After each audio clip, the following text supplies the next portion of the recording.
Halo semua, hari ini saya akan mempresentasikan tentang tugas biokimia. Poin-poin yang akan kita bahas adalah tentang karbohidrat, protein, lipid, dan juga asam amino yang berhubungan dengan penyakit mata. Yang pertama adalah karbohidrat. Karbohidrat merupakan makronutrien utama yang berperan sebagai sumber energi bagi tubuh. Karbohidrat itu tersusun dari senyawa organik dan juga unsur karbo, hidrogen, dan juga oksigen. Proses metabolisme karbohidrat dimulai dari konsumsi makanan yang mengandung karbohidrat seperti nasi, roti, dan juga umbi-umbian. Setelah dikonsumsi, biasanya karbohidrat dipecah menjadi glukosa melalui enzim disalurkan ke pencernaan. Glukosa ini kemudian masuk ke dalam darah dan digunakan oleh sel-sel tubuh untuk menghasilkan energi melalui proses glikolisis.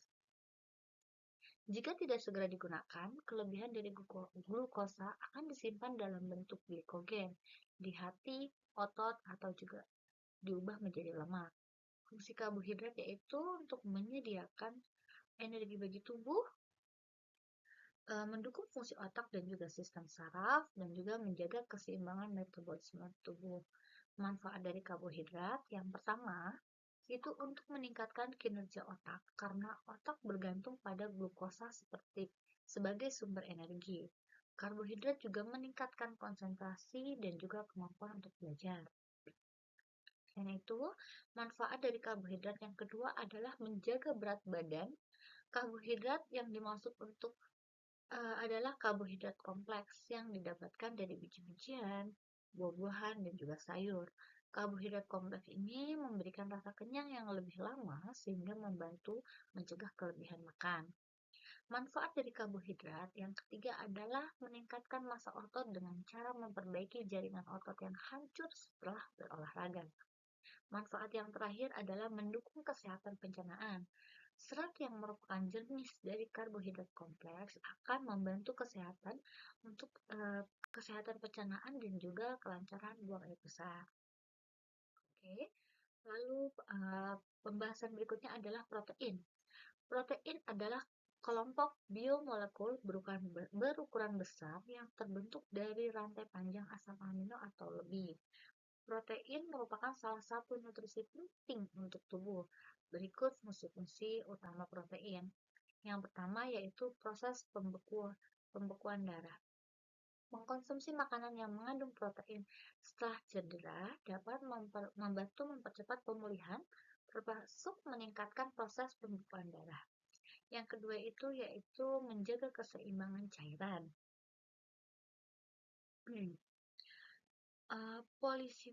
Polisitiren merupakan proses tubuh untuk menjaga keseimbangan cairan. Protein dalam darah disebut dengan albumin dan juga globulin.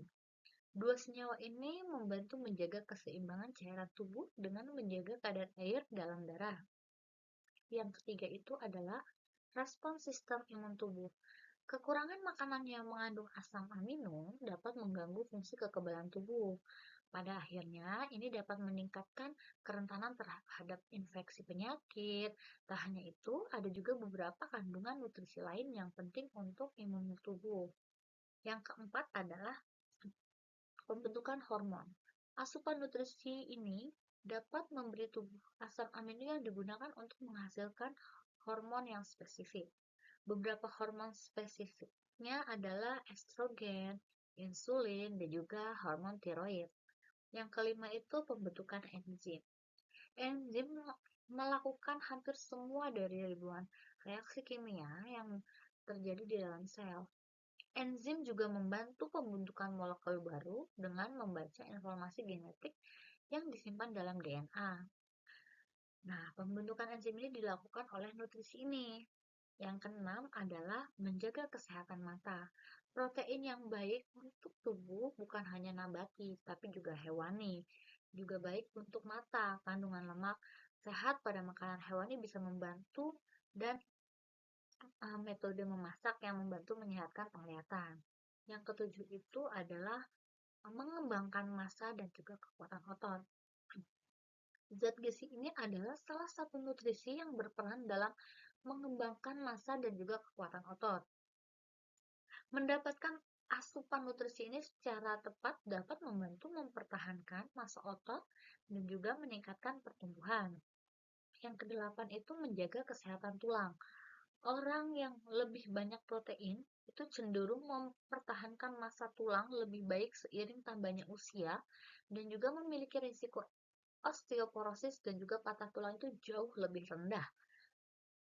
Oke, lalu lipid.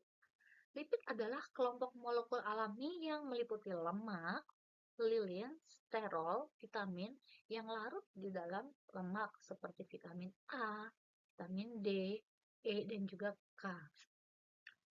Magnogliserida dan disgliserida, trigliserida, fosfolipid, dan juga yang lainnya. Untuk fungsi biologis utama dari lipid yaitu satu itu untuk menyimpan energi, yang kedua itu berperan dalam pensinyalan, dan juga yang ketiga itu bertindak sebagai komponen pembangun membran sel. Yang kelima itu kita akan membahas tentang asam amino. Asam amino adalah senyawa organik yang menjadi blok bangunan dasar protein. Molekul ini memiliki peran yang krusial dalam berbagai proses biologis, mulai dari pembentukan jaringan tubuh hingga memproduksi hormon dan juga enzim. Terdapat dua kategori utama asam amino, yaitu asam amino esensial dan juga non-esensial. Oke, asam amino esensial itu harus diperoleh dari makanan. Contohnya meliputi kayak histidin, isoleusin, leusin, lisin, metionin, fenilalanin, treonin, triptofat, dan juga valin. Oke. Sumber makanan kaya asam amino esensial itu antara lain bisa jadi dari daging, telur, produk susu, dan juga beberapa jenis tumbuhan seperti quinoa dan kedelai. Asam amino non-esensial adalah asam amino yang didapat dari diproduksi oleh tubuh sendiri. Contohnya meliputi elanin, arginin, asparagin, asam aspartat, sistein, asam glutamin, glisin, prolin, serin, dan juga trirosin. Biomolekul yang saya paparkan sebelumnya memiliki keterkaitan dengan erat dengan kesehatan mata. Yang pertama itu karbohidrat atau gula. Diabetes dan juga mata. Gula darah tinggi atau hiperglikemia pada diabetes memicu stres oksidatif dan radikal bebas, merusak pembuluh darah pada mata, dan dapat menyebabkan retinopati diabetik atau gangguan retina akibat diabetes dan juga katarak. Yang kedua itu adalah protein itu bisa menyebabkan katarak. Agregasi protein kristalin pada lensa mata menyebabkan lensa keruh. Ketidakseimbangan ion kalsium dan juga perubahan protein seperti kristalin A yang harusnya mencegah agregasi itu berperan. Yang kedua itu bisa menyebabkan mata kering. Penurunan mucin atau glikoprotein dan protein lain seperti lysosinin, defensin, dan laktoferin menyebabkan hipermolaritas air mata dan inflamasi. Yang ketiga itu lemak itu bisa mengakibatkan degenerasi retina atau makula. Ketidakseimbangan lipid retina dapat toksik pada sel. Asam lemak omega 3, DHA, EPA penting untuk integritas membran retina dan memiliki efek antiinflamasi, membantu menyegah degenerasi makula terkait usia dan juga mata kering. Kaitan spesifik asam amino dengan kesehatan mata yaitu sumber energi dan juga struktur. Retina ini sangat aktif dan membentuk energi tinggi, di mana asam amino itu seperti glutamin berperan penting sebagai sumber energi dan bahan untuk menjaga integritas dan sel fotoreseptor. Glutamin penting untuk kesehatan retina, membantu mempertahankan cadangan molekul kunci yang mencegah kehilangan penglihatan akibat penyakit degeneratif mata. Protein lensa. Lensa mata tersusun dari protein. Ketidakseimbangan asam amino bisa mempengaruhi sintesis protein ini berfungsi memicu katarak.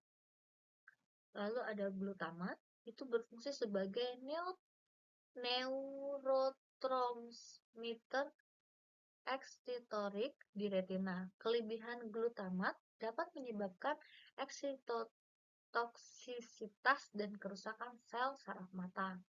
Lalu ada tirosin dan juga fenilalanin. Ini terlibat dalam sintesis melanin dan hormon, memainkan peran dalam pigmentasi mata dan juga fungsi retina. Lalu ada sistis dan juga sistein. Mengandung sulfur penting untuk struktur protein mata dan sebagai antioksidan. Penyakit mata terkait yaitu penyakit degeneratif retina, itu kekurangan glutamin dapat mempercepat kerusakan. Yang kedua itu ada katarak. Gangguan metabolisme asam amino bisa mempengaruhi protein lensa menyebabkan kekeruhan. Lalu ada mata kering. Penyakit metabolik sering berkaitan dengan hati dapat menyebabkan penumpukan bilirubin, membantu mata tampak kuning karena gangguan metabolisme asam amino. Selanjutnya itu ada gangguan metabolik bawaan seperti fenilketonuria yang menyebabkan penumpukan fenilalanin bisa berdampak serius pada penglihatan jika tidak ditangani. Sekian dari presentasi saya. Terima kasih.